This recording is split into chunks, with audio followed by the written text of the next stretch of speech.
If you're going to ask me what I'd prefer to get for Easter, books or chocolate, I'm just gonna put my hands together.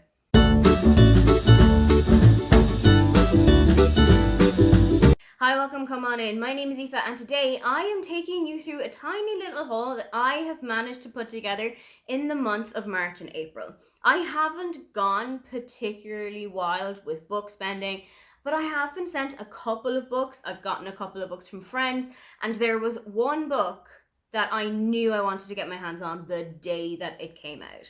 First up is Long Story by Vicky Notaro. Vicky is one of my journalistic inspirations. She was somebody that I looked up to when I was starting my career outside of BookTube. So when I saw that she was writing a lot of fiction, I knew that I wanted to go and pick this up. This is Vicky's second book, and it's following Tara and Alex. Alex is a huge Hollywood star, and Tara is living back in Dublin and working as a writer and a podcaster.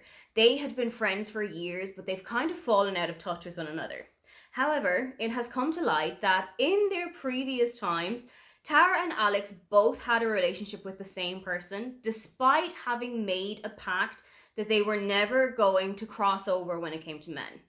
All of this is coming to light at particularly the worst time for both of them, and I live for the drama. I don't want to be part of any drama. I just need to know 7,000% of what happens, and this is going to feed my curiosity phenomenally. Then I went to visit a friend and I got two books from her. The first one was Camp Damascus by Chuck Tingle.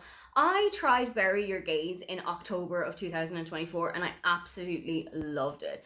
But horror has never really been anything for me, and I think that is because Chuck's way of writing it is just working for me. I know what Chuck Tingle is like because I've read his other really strange erotica books, but I have heard really good things about Camp Damascus. This one is about a kind of a conversion therapy camp where everything starts to go wrong. I don't know a whole lot else about it, but I am intrigued as to what's going to happen. She also gave me a copy of What You're Looking For Is in the Library by Michiko Aoyama. I am so intrigued by the concept of this book. It is about a librarian that when you walk in and you ask her what it is that you want to read, or you give her some suggestions of what you're looking for, she will present you with exactly the kind of book that you're looking for. As an unabashed book lover, as an unabashed book reader, I feel like this is going to be the perfect little cozy thing to curl up with when I'm on the couch, under a blanket, with some tea, with some really hot buttered toast. I feel like this is just the perfect evening spent in. From the publisher, I was sent a copy of City Girl Forever by Patricia Scanlon. This is following Delvin, Maggie, and Caroline. They've been best friends for years, and Delvin's gym is about to celebrate a huge anniversary, so the three of them come together and plan a massive party to celebrate. But things are starting to happen behind the scenes in their personal and professional lives that are starting to make things a little bit difficult. I haven't read a single Patricia Scanlon books ever. And I know that is on me, and I think that this is also part of a series where you need to have read a couple of books previously so that you can understand what's happening.